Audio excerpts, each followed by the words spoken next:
नमस्ते। Solid facts with Hemant अत्री में आप सबका स्वागत। जैसा आप देख रहे हैं, हेमंत सर हमारे साथ मौजूद हैं। बहुत स्वागत सर। सर, आज कांग्रेस एक जबरदस्त फॉर्म में नजर आ रही है। राहुल गांधी ने बिल्कुल आज जैसे मोर्चा ही खोल रखा हो नरेंद्र मोदी और केंद्र की सरकार के खिलाफ, भाजपा के खिलाफ।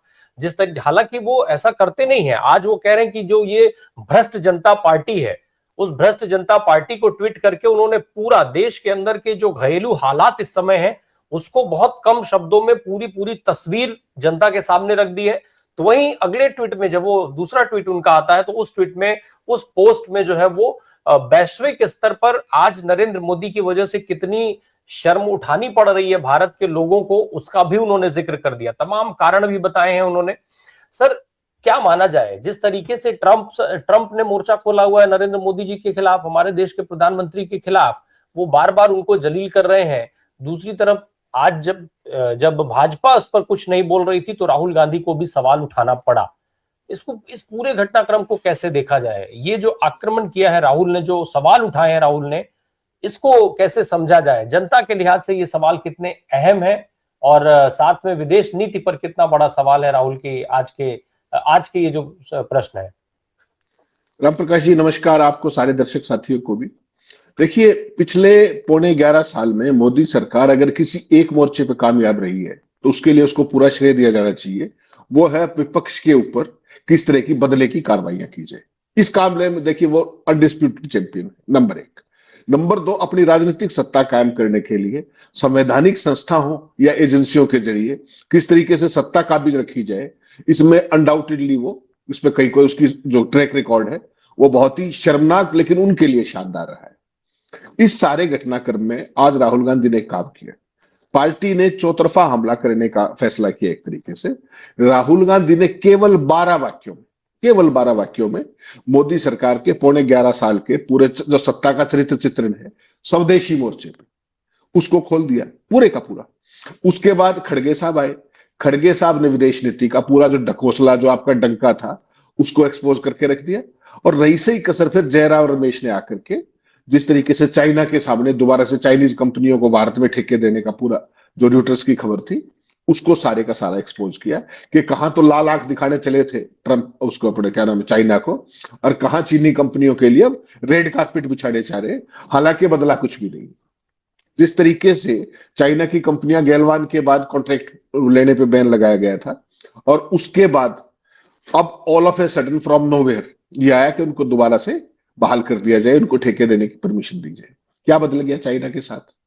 तो लाल आंख दिखाने चले थे। गैलवान के बाद क्या था, आपको ध्यान होगा, जब हमारे 20 सैनिक शहीद हुए थे। और आज कुछ नहीं बदला। तमाम एरियाज के अंदर हम पेट्रोलिंग नहीं कर पा रहे, गश्त नहीं कर पा रहे लद्दाख में, उसके बावजूद भी उसको खोलने की योजना है चुपके से अंदर खाने।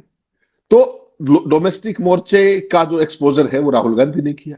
इंटरनेशनल मोर्चे पे अमेरिका जिस तरीके की भाषा यूज कर रहा है, ब्लैकमेलिंग कर रहा है, ये आप देखिए। ट्रंप जो कर रहा था वो तो कर ही रहा था, आज फिर उसने बोल दिया। Let me ask you about Maria Corina Machado. I've had her on TV this week. Yeah, she's a very nice person. Okay, she won the Nobel Peace Prize. Yes. When she accepted that Peace Prize, she dedicated it to you. She said to me this week, both on TV and radio, that she wants to give the Nobel Prize, her Nobel Peace Prize, to you for liberating her country. In 2023, she won over 92% of the vote to be the leader of the opposition. Maduro kept her off the ballot. Do you have any plans to meet with her? And would you accept the Nobel Prize she wants to hand to you? Well, I understand she's coming in next week sometime. And I look forward to saying hello to her. And I've heard that she wants to do that. That would be a great honor. I did put out 8 wars. 8 and a quarter, because Thailand and Cambodia started going at it again. So I'll put the list I up give a if you quarter, want. so it's Yeah. you put the list out. It's a hell of a list. But I've stopped 8 wars, and I think it's been a major embarrassment to Norway. Now I don't know what Norway has to do with it, but that's where the committee is located. A lot of Norwegian people, and it's been a very big embarrassment to the country of Norway. Whether they have anything to do with it or not, I think they do. They say they don't. But, when you put out 8 wars, in theory, you should get one for each war, okay? Because some of these wars were going on for 30 years. India, Pakistan was ready to go at it big, and these are 2 nuclear countries. They got that one stopped. 8 planes were shot down. They were really at it, and I got it stopped. It was a big one. You look at the Congo, Rwanda and the Congo. They've been fighting for 30 years, and I got it stopped. I got so many wars. So it's such a beautiful thing. कि 8 जहाज गिर चुके थे भारत पाकिस्तान की लड़ाई, बात फिर बोल दी वो बोला। उसके बाद लुटनिक क्या कह रहा है कि भारत ने ट्रेन मिस कर दी, 21 दिनों तक हम इंतजार करते रहे ट्रेड डील को लेकर के। इसके 2 आयाम हैं राम प्रकाश जी, ये सिंगल नहीं है। उनको ये पता है कि ये सरकार हमारी तमाम आर्म ट्विस्टिंग का कोई जवाब ही नहीं दे रही है, इसलिए वो ब्लैकमेलिंग का स्तर बढ़ाते जा रहे हैं। ट्रंप करते हैं, कभी उनका एक प्रिय सांसद करता है, अब जो उनका व्यापार प्रतिनिधि है लुटनिक, वो सरेआम भारत की मतलब अपमान की शैली में हमारी आर्म ट्विस्टिंग करके ब्लैकमेलिंग करने की कोशिश कर रहे हैं। और हमारी सरकार है कि किसी पर एक शब्द नहीं बोलती, उसका सीना जरूर 56 इंच का है। आईटी सेल से लेकर के विदेश मंत्रालय से लेकर के किसी का एक शब्द निकला हो तो इस पूरे घटनाक्रम के ऊपर, और ये अपने आप को डंकापति कहते हैं। ये जो पूरी परिस्थितियां है राम प्रकाश जी, बंगाल में जो कुछ हो रहा है, आप सोचिए जिस तरीके की परिस्थितियां बंगाल में हुई वो एक पार्ट था। आज सुबह जिस तरीके से तृणमूल के सांसद अपने अमित शाह के दफ्तर पर प्रदर्शनी तो कर रहे थे, what is so great about it, चाहे महिला सांसद हो चाहे पुरुष सांसद हो, उनको कैसे घसीटा जा रहा है। आतंकवादी है क्या वो? क्या वो कोई कानून हाथ में ले रहे हैं क्या? एक शांतिपूर्ण विरोध का एक तरीका है वो कर रहे हैं, आप उनको सिपाहियों से घसीटवा रहे हैं। महिलाओं को दिखाइएगा वो पिक्चर्स जरा, मतलब डिस्टर्बिंग है। तो मैंने जो आपको कहा ना ओपनिंग में कि केवल और केवल विपक्ष को कुचलने के मामले में, लोकतंत्र को कुचलने के मामले में इनके जो क्रेडेंशियल्स हैं वो निश्चित तौर पर इनका जो सत्ता कायम रखने का जो भी इनका एजेंडा है उस पर 100% कामयाब है। उसके अलावा जब आप गवर्नेंस की बात करोगे, आप फॉरेन पॉलिसी की बात करोगे, डिलीवरी की बात करोगे, हर जगह इनका 0/7 है। और उसी पिक्चर को आज राहुल गांधी ने पूरा खींच करके दिखाया केवल 12 वाक्यों में। वो ट्वीट भी दिखा दीजिएगा, मैं उसका हल्का सा इशारा कर देता हूं आपको।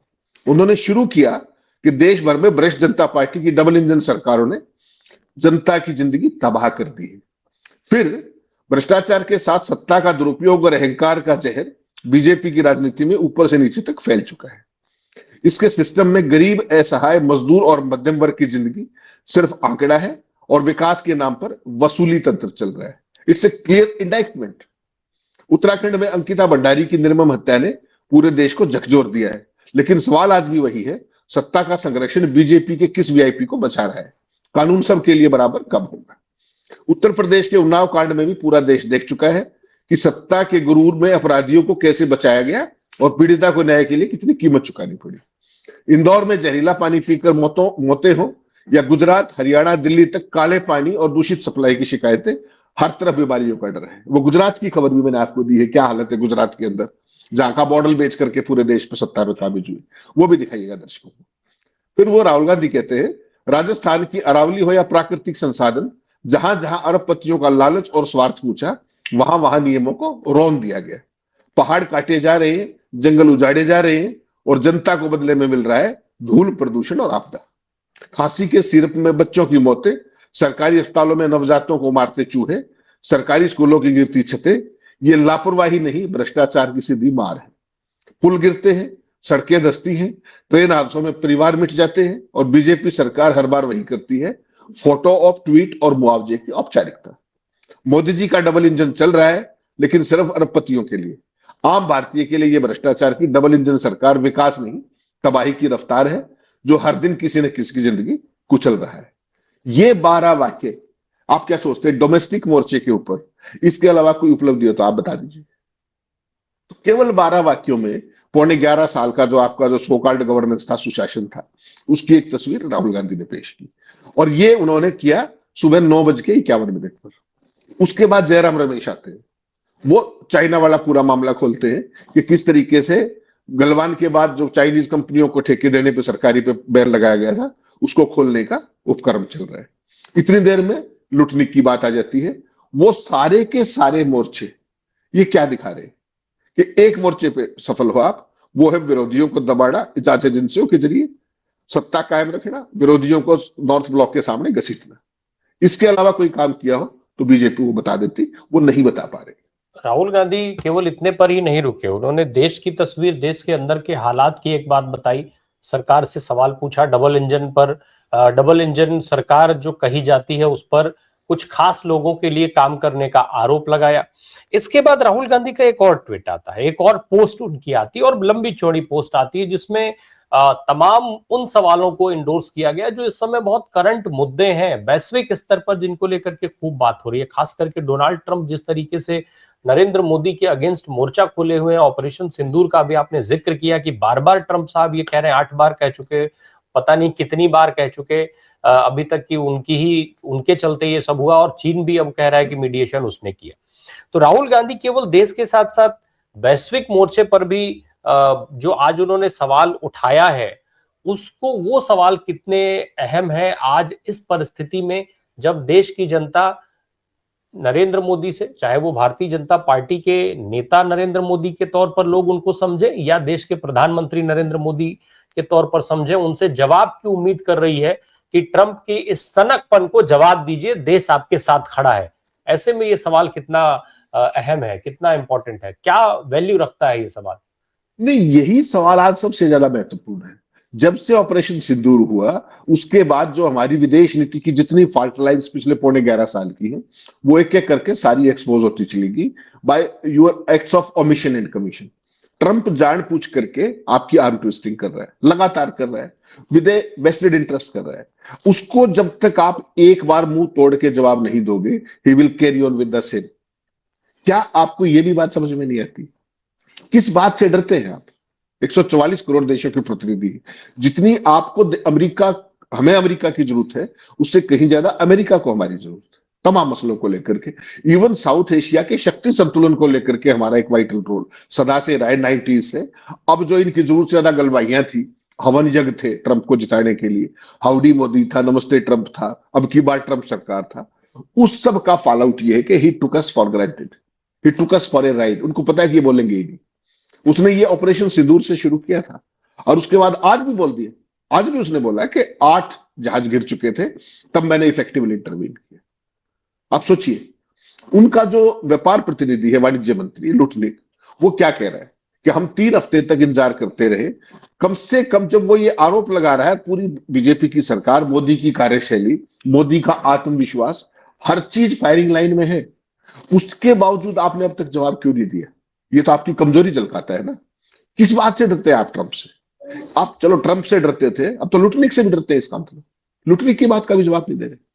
पीयूष गोयल बड़े चढ़ चढ़ के जाया करते, आज बताया ना पवन खेड़ा ने सारी बात बताई, और मैं चाहता हूं दर्शकों को सुनवाइएगा, वो तब पता लगेगा इनका क्या डंका है। किसी भी राष्ट्राध्यक्ष, किसी भी व्यक्ति के लिए सबसे बड़ा दुर्भाग्य यह होता है कि उसके जीवन काल, उसके कार्यकाल में वो अपनी मूर्खताओं का नतीजा खुद भुगते। जब देश का प्रधानमंत्री की बात हो रही हो तो जो खामियाजा है पूरा देश भुगत रहा होता है। ट्रेड डील को लेकर देख लीजिए, आज हमने देखा एक अमेरिकी अधिकारी ने जो बोला, 3 हफ्ते विलंब किया हमने जवाब देने में और कहा अब हम तैयार हैं। वहां से जवाब आया, हुजूर आते आते बहुत देर कर दी, 3 हफ्ते विलंब। रोज डोनाल्ड ट्रंप हमारे देश के प्रधानमंत्री का, यानी कि हमारे देश का अपमान कर रहे हैं। बीजेपी चुप, नरेंद्र मोदी चुप, बोलने की हिम्मत नहीं। जवाब कांग्रेस दे रही है। देश को मूर्खतापूर्ण विदेश नीति का खामियाजा भुगतना पड़ रहा है। रोज पीयूष गोयल दिल्ली एयरपोर्ट से ट्वीट करते थे, साहब मैं पहुंच रहा हूं, जा रहा हूं ट्रेड डील करने, फाइनल करने। वहां लैंड करके वॉशिंगटन में कहते थे पहुंच गया हूं। अरे हमें आपका टाइम टेबल नहीं चाहिए, हमें आपका ट्रैवल शेड्यूल नहीं चाहिए। हुआ क्या? जयशंकर जी के साथ भी यही हुआ। क्या हासिल किया? देश के लिए क्या हासिल किया? फोटो ऑप्स नहीं चाहिए, जफ्फियां नहीं चाहिए, बड़े बड़े इवेंट्स नहीं चाहिए, माय फ्रेंड डोनाल्ड ट्रंप, ये सब नहीं चाहिए। देश को क्या मिला? अंत में इसी तरीके से नापा जाता है आपकी मेहनत को, आपकी नियत को। और यहां मेहनत और नियत दोनों में बहुत बड़ी खामियां हैं, माफ कीजिएगा मूर्खता है। तो ट्रंप का मामला हो, अमेरिका का मामला हो, चीन का मामला हो, यूरोप का मामला हो, कल आपने देखा पोलैंड के विदेश मंत्री क्या कह रहे थे? जयशंकर बैठे हुए थे। कितना सा देश है पोलैंड? पोलैंड का विदेश मंत्री जयशंकर के मुंह पे कहता है कि हमें इस बात की खुशी है, संतुष्टि है कि भारत ने रूस से तेल लेना कम कर दिया। बताइए, ये बात जिस दिन अपने अमेरिका ने हमें टर्म्स डिक्टेट करनी शुरू की थी रूस के तेल को, अगर आपने एक लाइन कही होती, क्या ट्रंप की हिम्मत पड़ती कि हम सॉवरेन कंट्री हैं, जहां से मर्जी हो जो कुछ करेंगे, and you are nobody, you mind your business, कह सकते थे या नहीं? चाइना के ऊपर लगाया था ना, चाइना ने उतना ही लगाया वापस रेसिप्रोकल। अब क्या स्थिति है? आप कहने को माई फ्रेंड डोनाल्ड, और दुनिया में सबसे ज्यादा टैरिफ किसके ऊपर है? भारत के ऊपर 50%। 25% रशियन तेल का, 25% वैसे। ये है मोदी की विदेश नीति, ये जयशंकर की विदेश नीति है। आप जब तक आंखों में आंख डाल करके एक माह, राहुल गांधी ने तो संसद में कहा था, बाहर नहीं, संसद में, सोशल मीडिया छोड़ दीजिए, उन्होंने संसद में कहा था, चाहे चाइना का मसला हो, चाहे अमेरिका का मसला हो, उन्होंने सरेआम कहा कि मोदी जी आप जवाब दीजिए, माकूल, पूरा देश आपके साथ खड़ा है। ये तो भाजपा है, इतने अहंकार में डूबे हुए कि पल्ले पल्ले नहीं दाने, अम्मा चली बुनाने, जिसके मर्जी गले पड़ जाओ, जिसके मर्जी ही कर लो, फोटो खिंचवा दो, फोटो ऑफ कर लो, और डिलीवरी की बात आई तो जीरो, भाग जाओ। लुटनिक ने जो कुछ कहा है वो बहुत एम्बेरेसिंग है, वो जानबूझ के कर रहा है ये बात, उसको ये पता है। आप क्या सोच रहे हो, इससे बड़ी शान बढ़ रही है मोदी की? उसकी उस बातों का जवाब ना देकर के आपकी शान बढ़ रही है। पूरी दुनिया में आपकी नाक कट रही है, पूरी दुनिया आपको, they are taking you for a ride. Poland के विदेश मंत्री की इतनी हिम्मत कि भारत के विदेश मंत्री को ये बताया कि आपने तेल कम कर दिया, वी आर हैप्पी। बताइए आप, ये तो अमेरिका की भी हिम्मत नहीं होनी चाहिए थी। आज ये हालत हो गई है। और एक शब्द नहीं बोलते, एक भी शब्द नहीं बोलते। अभी तक ट्रंप का कोई जवाब आया क्या? ट्रंप की बातों का कोई जवाब आया? परीक्षा पे चर्चा पे तैयारियां शुरू चल।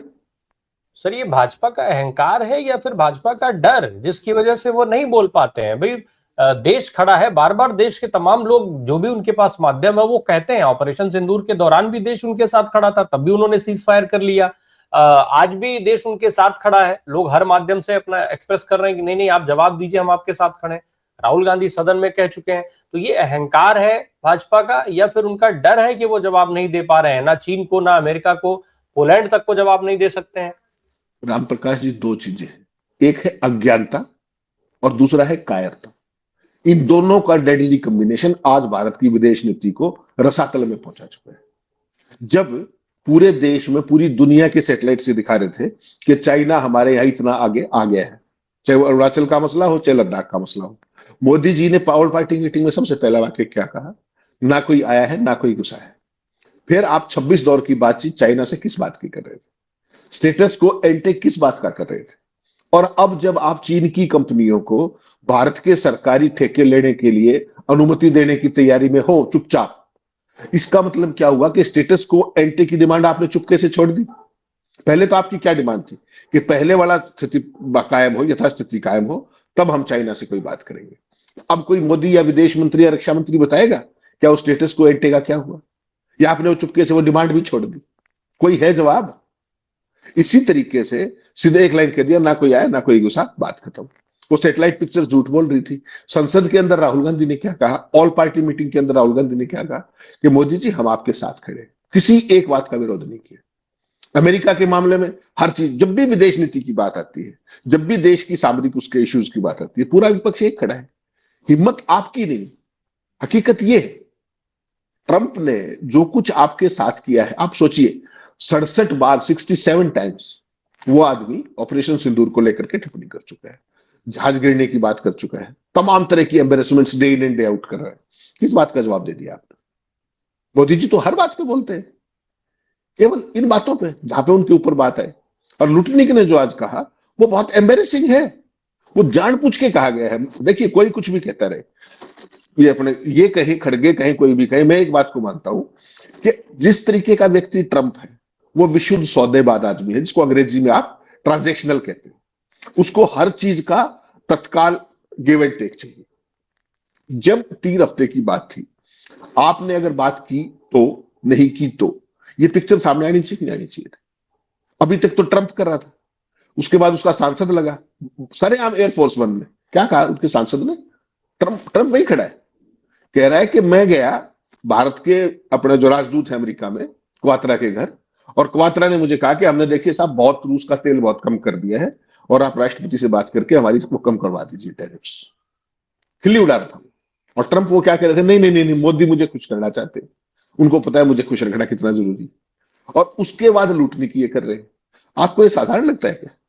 और आज फिर ट्रंप का बयान आ गया कि 8 जहाज गिर चुके थे, तब मैंने भारत पाकिस्तान रुकवा। इस सारी घटना को जोड़ करके देखिए, मोदी की अगर इस देश का मीडिया न्यूट्रल होता और अगर अपना काम कर रहा होता, अब तक मोदी जी की जो पोजीशन है एज ए प्रधानमंत्री वो अनटेनेबल हो जाती। लेकिन चूंकि मीडिया पोमेरियन है, मीडिया क्या दिखा रहा है कि ट्रंप ने मोदी को बुलाया था G7 में जब वो गए और मोदी ने जाने से इनकार कर दिया। ट्रंप वहां क्या कह रहा है कि मोदी मुझे खुश करना चाहते हैं। ये वीडियो क्या चला रहे, जो उड़ीसा वाली थी कि महाप्रभु की धरती पे मुझे महाप्रभु ने बुलाया। तो ये जो मीडिया जो काम कर रहा है, ये देश के लोगों को गुमराह करने का काम कर रहा है। उसी से बीजेपी के सारे इकोसिस्टम को ताकत मिलती है कि वो सिलेक्टिव इश्यूज पे रिएक्ट करते हैं और जो असहज विषय होते हैं, चाहे वो विपक्ष उठाए चाहे वो परिस्थितियां हो, उस पर वो रिएक्ट ही नहीं करते। ये सारी परिस्थिति आपके मीडिया की देन। आपने सर चीन का जिक्र किया, अमेरिका को लेकर के चलिए एक बात बहुत लंबी होती है इस देश में और ये आरोप बहुत गंभीर है केंद्र की सरकार पर, नरेंद्र मोदी पर, कि वो जो है अडानी को धंधा दिलाने के लिए, और चूंकि अडानी की गर्दन अमेरिका में फंसी हुई है इसलिए उनकी मजबूरी है कि वो ट्रंप को जवाब नहीं दे पाते। 140 करोड़ भारतीयों से ऊपर वो अडानी को रख करके चलते हैं। 140 करोड़ भारतीयों की इज्जत जो है वो दांव पर लगा सकते हैं एक अडानी जी को बचाने के लिए। ये गंभीर आरोप लगता है। चीन के साथ क्या मसला है? चीन को तो हमारे उपसेना प्रमुख दुश्मन कह चुके हैं, खुद देश के प्रधानमंत्री सहित पूरी भारतीय जनता पार्टी के तमाम नेता स्वदेशी का ज्ञान बांटते हैं और फिर वो धीरे से चीन के साथ धंधा बढ़ाते हैं। चीन के साथ आप बिजनेस बढ़ाइए, चीन के लोगों के साथ आप गलबहियां करिए, उनके नेताओं के साथ जाकर के उनके साथ आप मीटिंगें अटेंड करिए और वहां भी जाकर के आप अपनी बेइज्जती कराइए कि वहां चीन में बैठ करके चीन के नेता पाकिस्तान के फेवर वाली बात करेंगे, आपका कहीं जिक्र तक नहीं करेंगे। फिर नहीं तो ये आखिर क्यों? साहब आपने इसको स्वीकार कर लिया ना, चाइना बीच में दे कीप ऑन टेस्टिंग आपका क्या स्थिति है। उन्होंने गैलवान में जो कुछ किया, उसके बाद जो लद्दाख में जो कुछ हुआ, आपने तो एक ही लाइन कही ना, गैलवान को तो छुपाने की कोशिश की गई लगातार। उसके बाद जो उन्होंने किया लद्दाख वाला, वासुदेव छुट्टे एक ही लाइन कह दिया कि ना कोई आया ना कोई घुसा। तो उनकी और हिम्मत बढ़ेगी, उनको पता है कि ये आदमी स्वीकार करेगा ही, कुछ भी करते रहो। उसके बाद जो सारी स्थिति थी, अभी ऑपरेशन सिंदूर का ही घटनाक्रम देखिए। पाकिस्तान और भारत आमने सामने थे। भारत की थल सेना के deputy chief lieutenant general Rahul R Singh, उन्होंने क्या कहा? उन्होंने कहा कि सामने पाकिस्तान था और चाइना रियल टाइम वार थिएटर के अंदर अपने वेपन्स टेस्ट कर रहा था भारत के खिलाफ। कहा कि नहीं कहा उन्होंने? सामने पाकिस्तान था, असली खेल चीन का था। उसके कितने दिन के बाद मोदी जी पहुंच गए चाइना। क्या किया? ब्रिक्स में आप गए, वहां पर क्या करके आए और खबर क्या चलाई? पूरे ब्रिक्स में इंडो चाइना का कुछ नहीं, लद्दाख का कुछ नहीं, स्टेटस को एंटे का कुछ नहीं, किसी बात का कुछ नहीं। खबर क्या चली कि अपने पुतिन ने मोदी को अपनी गाड़ी में बिठाया और उसको लेकर के गए और पूरी दुनिया की कूटनीति। उस एक ऑप्टिक्स ने पूरे ब्रिक्स की यात्रा का जो कुल मिला के वो था, उस पूरी चर्चा को ही खत्म कर दिया और उसकी आड़ में चीन ने जो करना था वो कर दिया। आप सत्ता में कह के आए थे, क्या कह के आए थे? कि ऐसा व्यक्ति चाहिए जो चीन को ला के दिखा सके। और इन सारे घटनाक्रम के बावजूद आप आज भी चाइनीज कंपनियों को लाल कारपेट बिछा करके भारत में आमंत्रित कर रहे हो, उन पर लगे प्रतिबंध को हटा रहे हो। उनका हमारा जो आयात है चाइना से वो मल्टीपल्स में बढ़ रहा है हर साल। आपका मेक इन इंडिया और वो सारी चीजें फ्लॉप है और आयात का जो इस प्रोपोर्शन में बढ़ रहा है, हमसे ही जो व्यापार में मुनाफा अर्जित करते हैं उसी से वो हथियार बनाते हैं, उसी से पाकिस्तान की मदद करते हैं। हमें इतनी भी समझ नहीं है तो हम किस बात के तो राष्ट्राध्यक्ष हैं और किस चीज का हम दावा करते हैं। आप वहां पहुंच जाते हैं, कभी जयशंकर पहुंच गए वहां पे। भाई साहब नेट आउटकम क्या है उस बातचीत का? नेट आउटकम ये हुआ ब्रिक्स के पूरे विजिट का कि पुतिन ने मोदी को अपनी गाड़ी में बिठा लिया। ये था आउटकम। इसके अलावा कोई हो तो मुझे बता दीजिए। पूरी की पूरी जो गंभीर चर्चाएं थी कि स्टेटस को एंटे होगा नहीं होगा, लद्दाख में क्या स्थिति रहेगी, दोनों मिलजुल के चलेंगे, कुछ भी नहीं। एक जो रिजोल्यूशन था वो प्लस वो, उसके अलावा छुट्टी। ये सारी की सारा आपका विदेश नीति रहेगी। पुअर ऑप्टिक्स, घटिया थिएट्रिक्स, गड़े पड़े, फला किया, गाड़ी में बैठे, आपने उनको गाड़ी में बिठा लिया, उसने आपको गाड़ी में बिठा लिया। ये आपकी विदेश नीति है। कहीं ढोल बज रहे, कहीं चार संगी बुला लिए, चार भाजपाई बुला लिए, वो नारे लगा रहे हैं विदेशों में, छुट्टी। ट्रंप के साथ तो बहुत कुछ किया था, वहां देख लीजिए, हर मोर्चे पे नाकामी। लेकिन सर वैश्विक मामलों को चलिए, वैश्विक मामले में आपकी तमाम नसें दबी हुई हैं। अडानी साहब के लिए आप तमाम लोग जो है बहुत जगहों पर आपको जाके झुकना पड़ रहा है, वहां तक ठीक है। लेकिन जो देश के अंदर के हालात हैं, जो सवाल आज उठाए गए हैं, ऐसा नहीं कि राहुल गांधी ने कोई अलग सवाल उठाए, ये सवाल लगातार उठाए जा रहे हैं, बहुत दिनों से उठ रहे हैं। लेकिन इस पर भी वो उसी तरीके से खामोश रहते हैं, उसी तरीके से सन्नाटे में पूरी भाजपा रहती है, पूरी सरकार रहती है, प्रधानमंत्री रहते हैं जैसे विदेशी मामलों में। तो आखिर ना आप विदेश पे बोलेंगे, ना आप देश पे बोलेंगे, आप बोलेंगे केवल कब, जब दिल्ली जो है वो मौसम की मार से मर रही होगी, आप आके कहेंगे कि मौसम का मजा लीजिए। जब लोग जो है महंगाई की मार से त्रस्त रहेंगे तो एक आपका वित्त मंत्री एक निकल करके आएंगी, वो कह देंगी हम तो प्याज खाते ही नहीं, इसलिए हम प्याज का रेट कैसे जानेंगे। तो ये आखिर जो ना देशी मामले, ना देश के अंदर के हालात को एड्रेस कर रहे हैं, ना विदेशों के हालात एड्रेस कर रहे हैं, तो आखिर बोलने वाले प्रधानमंत्री किस बात के हैं? ये क्या करते हैं फिर आखिर हमारे देश के प्रधानमंत्री? 18-18 घंटे, 19-19 घंटे काम करने की बात कही जाती है, उन 18-19 घंटों में क्या करते हैं हमारे प्रधानमंत्री? रिहर्सल करते हैं, ऑप्टिक्स की तैयारी करते हैं, एक एक फ्रेम की तैयारी करते हैं, एक एक स्टेप की तैयारी करते हैं, पूरी कोरियोग्राफ होता है सब कुछ, और वो सारी चीजें। आप केवल एक बात सोच के देखिए, ट्रंप ने क्या कहा, Modi said to me, Modi मुझसे बिना अपॉइंटमेंट लिए आ गए, Modi came to me, Modi said to me, sir I want to meet you. इसका भी जवाब दिया क्या सरकार ने? इससे ज्यादा एम्बैरेसिंग तो कुछ भी नहीं हो सकता। क्या हो सकता है? इसका भी जवाब दिया क्या मोदी जी ने? इसका जवाब दिया क्या जयशंकर ने?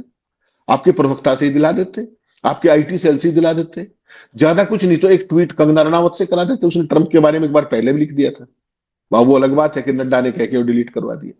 तो आपके पास तो तमाम तरह की दुर्दांत प्रतिभाएं हैं। ये वो मसले हैं राम प्रकाश जी, जिन पर बोले बिना आप बच नहीं सकते। यहाँ के मीडिया ने आपको फ्री पास दे रखा है, इसमें कोई शक नहीं, लेकिन इंटरनेशनल मीडिया में तो सारी चीजें आ रही है ना। यहाँ के मीडिया तो खबर नहीं चलाएगा। ड्यूटर्स ने तो खबर फोड़ दी कि भारत सरकार चीनी कंपनियों को सरकारी ठेके देने की परमिशन देने पर विचार कर रही है, तैयारी कर ली गई है। अब कर लीजिए, क्या करेंगे आप? लुटनिक की खबर को यहाँ का मीडिया नहीं दबाएगा, उसने सारे का सारा खेल ही एक्सपोज कर दिया। क्या कहा लुटनिक ने? लुटनिक ने कहा कि मोदी ने ट्रंप को कॉल नहीं किया, इसलिए रुकी ट्रेड डील। ट्रंप ने ईगो पर ले लिया, अब पुराने ऑफर खत्म। मैं ये कहता हूं कि ये जो भी लुटनिक कह रहा है, इसकी जो भी सच्चाई हमारा पक्ष है, क्या वो जयशंकर को देनी चाहिए कि नहीं देनी चाहिए? क्या वो मोदी जी को बोलना चाहिए कि नहीं उस पर? क्या जो हमारे जो अपने जो वाणिज्य मंत्री हैं, जो रोज रोज जहाज में चढ़ के जाया करते थे, उनको देनी चाहिए कि नहीं देनी चाहिए? इसका जवाब तो दे दो कि क्या था एक्चुअल पोजीशन।